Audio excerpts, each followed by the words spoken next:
रामलला की प्राण प्रतिष्ठा को लेकर अयोध्या में तैयारी जोर शोर से चल रही है और इस बीच श्री राम जन्मभूमि तीर्थ क्षेत्र ट्रस्ट के महासचिव चंपत राय ने प्राण प्रतिष्ठा को लेकर कई नई जानकारियां साझा की हैं।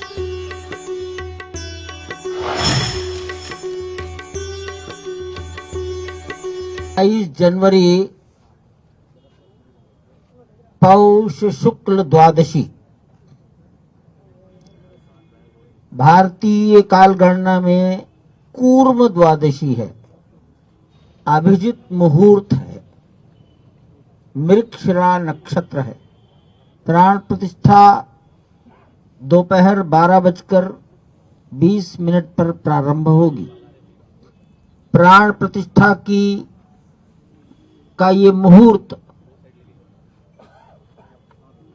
श्रद्धेय गणेश्वर शास्त्री द्राविड़ वाराणसी इन्होंने निर्धारित किया है।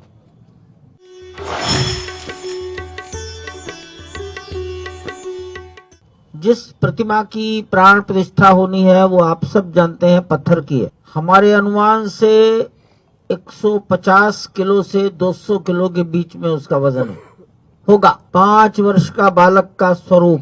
18 जनवरी को प्रतिमा गर्भगृह में अपने आसन पर खड़ी कर दी जाएगी।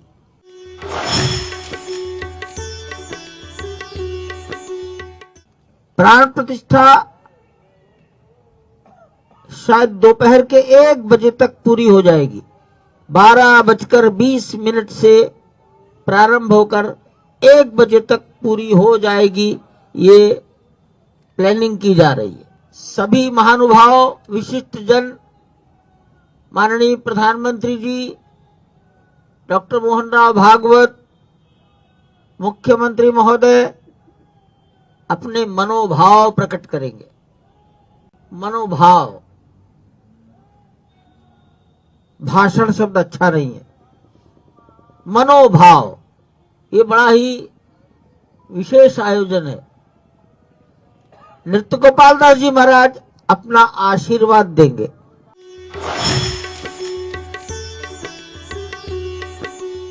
सरोवर, अमरनाथ, गंगोत्री, हरिद्वार,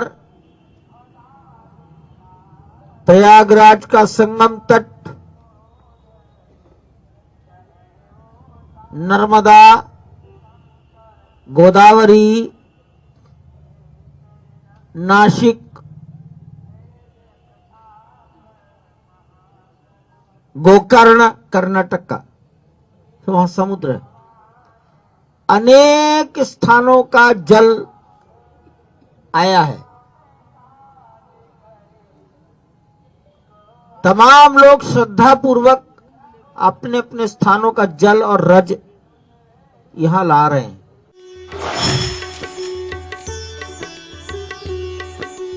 सामान्य परंपरा है हमारे आपके सबके घर की।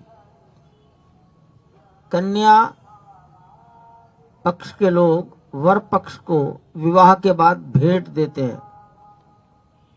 अब ये तो बालक है 5 साल का, लेकिन परंपरा तो परंपरा ही ठहरी।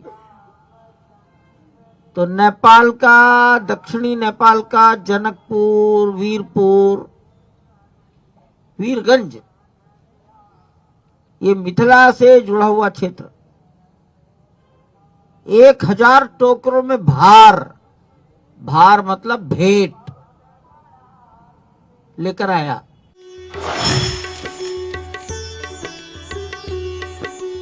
जनवरी 21 जनवरी को विचार चल रहा है, दर्शन बंद रहेंगे।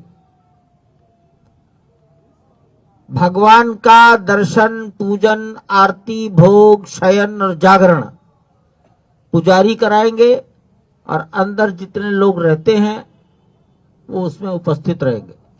समाज आज जो 30,000 तक 25 से 30,000 दर्शक गण, श्रद्धालु प्रतिदिन आते हैं, वो 20 और 21 को हम बंद करने का विचार कर रहे हैं, ताकि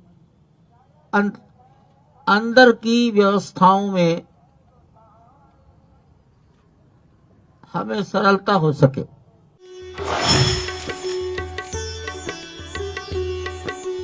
छह बजे के पश्चात अपने घर का जो सबसे बाहरी दरवाजा है वहां पर दीपक, 5 दीपक अपने प्रभु की प्रसन्नता के लिए, अपने हृदय की संतुष्टि और आनंद को प्रकट करने के लिए जलाओ। उछल कूद, इससे ज्यादा महत्वपूर्ण दीप जलाना। राम संपूर्ण भारत के, सब राम जी के ये दृश्य संसार के सामने जाए।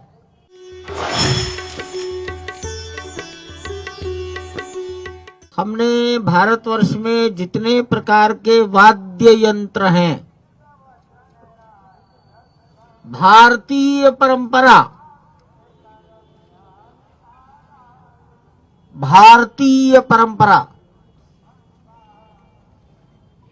ऐसे गायन नहीं, वादन,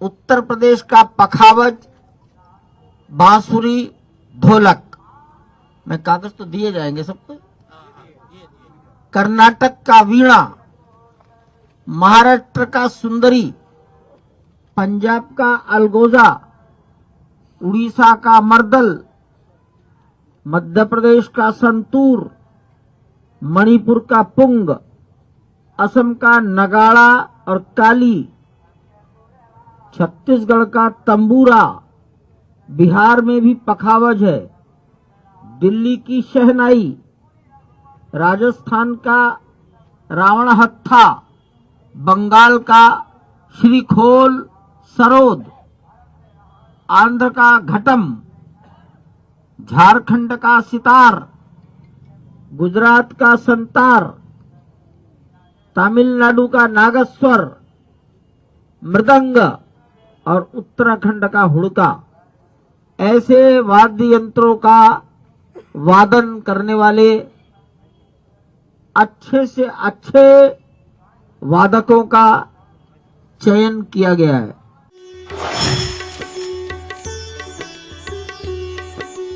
ऐसा लगता है कि केवल 22 तारीख को ही 25 से भी अधिक चार्टर्ड प्लेन आने वाले हैं।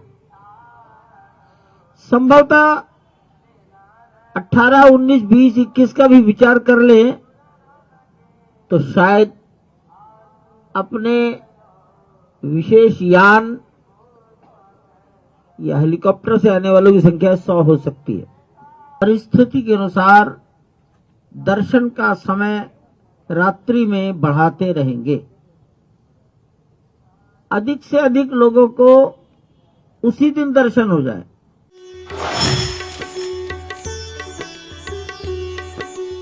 बाईस जनवरी को सभी गृहस्थों के, संतों के दर्शन के पश्चात हम ये भी सोच रहे हैं कि आप सबको भी 22 जनवरी का अंदर का दृश्य दिखाया जाए अपने कैमरों के साथ।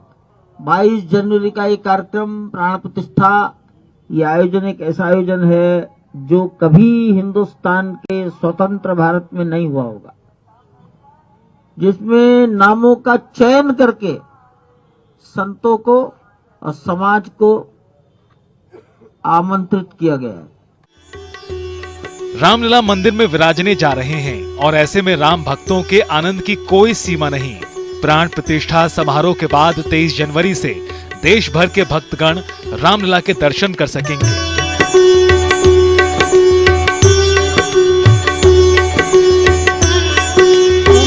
सुहावनी उत्तर दिशि वह सरजू पावनी। राम संबोधन है, राम संवेदना है, राम अभिवादन है, राम संकीर्तन है। अयोध्या बदल रही है, उसका विस्तार हो रहा है। हमारे साथ अयोध्या का संत समाज मौजूद है, क्योंकि कहा जाता है कि संत समाज का आईना होता है। राम की पैड़ी पर जो संत समाज है, हम उनसे जानते हैं कि ये जो अयोध्या का बदलाव है, ये जो अयोध्या का परिवर्तन है, ये क्या कुछ कहता है। महाराज जी अपना नाम बताएं। मेरा नाम मुक्तामणि शास्त्री, भागवत कृपा सेवाश्रम, अयोध्या जी से। मुक्तामणि जी, अयोध्या बदल रही है, उसका स्वरूप बदल रहा है, इस विस्तार को, इस बदलाव को कैसे देखते हैं? अयोध्या भगवान श्री राम की नगरी है और हम समस्त सनातन धर्मावलंबियों के लिए सर्वश्रेष्ठ नगरी है। हमें लगता है कि पूरे भारत का तिलक है और आज अयोध्या के विस्तार को देख करके यहाँ के जितने भी लोग हैं बहुत ही प्रसन्नचित और आह्लादित हो रहे हैं। और यहीं के लोग नहीं, अभी तो मैं विदेशों से लौट करके आया, जहाँ तक देखा कि वहाँ कोई भी सनातनीय है तो अयोध्या जी में श्री राम लला की स्थापना को देखते हुए वो इतना भावुक हो रहे हैं। सभी लोग यहाँ आना चाहते हैं और यहाँ के विस्तार को और यहाँ की योजनाओं को देख करके वहीं पर मंत्रमुग्ध होकर के भगवान श्री राम के चरणों में प्रीति और अत्यधिक कर रहे हैं। बहुत अद्भुत आनंद आ रहा है। और अयोध्या जहाँ पर राम जैसा कोई योद्धा न हो, यहाँ तो अद्भुत आनंद ही आनंद का वर्षण हो रहा है। मैं आपके पास लौटता हूँ। महाराज एक बार अपना परिचय दे दें। जगत गुरु करपात्री जी महाराज के नाम से मुझे जानते हैं, अयोध्या का ही वासी हूँ। और आपने जो प्रश्न किया, ये हमारे छोटे भाई हैं मुक्तामणि जी, बहुत अच्छे भागवत के वक्ता हैं, मानस के भी वक्ता हैं। राम जी की पहचान तो अयोध्या से है, लेकिन अयोध्या की पहचान किससे है? तो अयोध्या की पहचान सरजू से है कि अवधपुरी मम पुरी सुहावन, अवोत्तर दिशि बह सरजो पावन। और यह हमारा जो अयोध्या है, आप केरला, कर्नाटका, महाराष्ट्र, मध्य प्रदेश चले जाइए, आपके प्रश्नों का समाधान नहीं हो पाएगा। यदि आपके प्रश्न का कोई उत्तर देगा तो हम मात्र एक प्रदेश, इसका नाम उत्तर प्रदेश है। इसका नाम इस नाते उत्तर प्रदेश है कि आपके सारे प्रश्न का उत्तर यही दे सकता है। और जो है 22 जनवरी जो हो रहा है, तो 22 जनवरी में जो मानस में भी लिखा है कि सुमति भूमि थल हृदय अगाधो, वेद पुराण उदधि घन साधु। 18 पुराण और 4 वेद, ये संख्या कितनी हो गई? 22। इस नाते पुराण पुस्तक किस दिन हो रही है? 22 को। 18 पुराण और 4 वेद। और जनवरी मतलब होता है कि परमात्मा कहते हैं अब मैं आ रहा हूँ, अब मुझसे कोई जनवरी नहीं रह पाएंगे, हम सबके साथ मिलेंगे। कैसे कि अमित रूप प्रगटे ते ही काला, और जथा जोग मिले सब ही कृपाला। लेकिन मैं जगतगुरु होने के कारण प्रभु से एक प्रश्न किया कि आप 72 साल तक टेंट में रहे और आप अयोध्या नहीं आए, क्या आपके पास इतनी सामर्थ्य नहीं थी कि आप अयोध्या में आकर के अपना निवास बैठ सकते थे? कहें सामर्थ्य मेरे पास सब कुछ है, मैं परमात्मा सब कुछ कर सकता हूँ, लेकिन जब यहाँ मानव के रूप में आता हूँ तो एक मर्यादा होती है। हमने कहा 72 साल के बाद क्यों आ रहे हैं? कहें 72 साल तक मुझको लाने के लिए कोई साधु ही नहीं मिला, और हम जब भी यात्रा करते हैं या तो वशिष्ठ के साथ यात्रा करते हैं या तो विश्वामित्र के साथ यात्रा करते हैं कि भारत का प्रधानमंत्री मेरा मित्र है, भारत का प्रधानमंत्री मेरा मित्र है, भारत का प्रधानमंत्री मेरा मित्र है। इस कारण ये प्रलक्षित होता है कि विश्व अस्य मित्र है, यह सह विश्वामित्र है। जो पूरे विश्व का मित्र हो वो विश्वामित्र के रूप में हमारे नरेंद्र मोदी जी हैं। और हमारे जोगी जी हैं, ये वशिष्ठ की भूमिका में हैं, वशिष्ठ नाते भूमिका हैं। जब भी गोरखपुर से अयोध्या आते थे, उनके बड़े गुरुदेव जोगी अवैधनाथ जी, अरे जोगी अवैधनाथ जी नहीं, एक पीढ़ी और यहाँ की परंपरा चल रही थी। वो और जो अवैधनाथ यहाँ आते थे तो बीच में एक स्थान पड़ता है बस्ती। बस्ती जानते किसे? जी, बस्ती। बस्ती वशिष्ठ जी की भूमि है।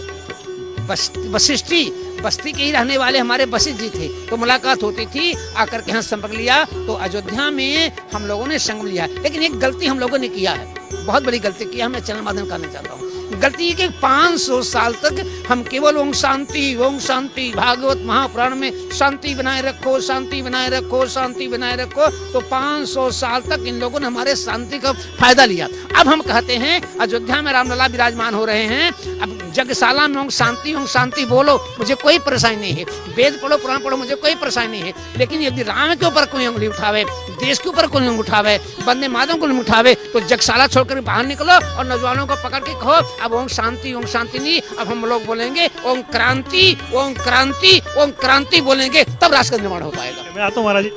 22 तारीख वो ऐतिहासिक दिन है जो युगों युगों तक याद किया जाता रहेगा, क्योंकि युगों युगों के बाद ये तारीख आई भी है। 22 दिसंबर को ही 1949 में रामलला जी वहाँ पर प्रकट हुए थे और 22 जनवरी को ही फिर से प्रभु श्री रामचंद्र जी वहाँ पर विराजमान होने जा रहे हैं। इसके लिए शब्द कम पड़ जा रहे हैं, भावनाओं को व्यक्त करने के लिए शब्द नहीं हैं। कुल मिलाकर के बहुत उत्साह भवन अति थोरा, मानव उमग चला चहुओरा। संपूर्ण विश्व में यह प्रेम जो है वो उमड़ करके जत्र तत्र सर्वत्र बिखरा हुआ है, फैला हुआ है। और निश्चित रूप से 22 तारीख की तिथि की बड़ी व्यग्रता से हम सब लोगों को प्रतीक्षा है, जब सपना हमारा साकार होगा, जब पीढ़ियों का संघर्ष सफल होगा। गोस्वामी तुलसीदास जी या वाल्मीकि जी ने रामायण में लिखा, क्या अयोध्या का वो वैभव लौटता हुआ दिखाई दे रहा है आपको? अयोध्या का वैभव लौट चुका है। अवधपुरी प्रभु आवत जानी, भई सकल शोभा की खानी। पूरी प्रकृति जगत ने अपना श्रृंगार किया था प्रभु के आगमन के उपलक्ष्य में।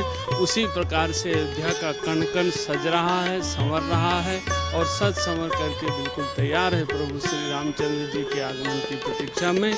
और निश्चित रूप से यहाँ का कण कण आह्लादित है। आता हूँ महाराज जी, पर परिचय दें अपना।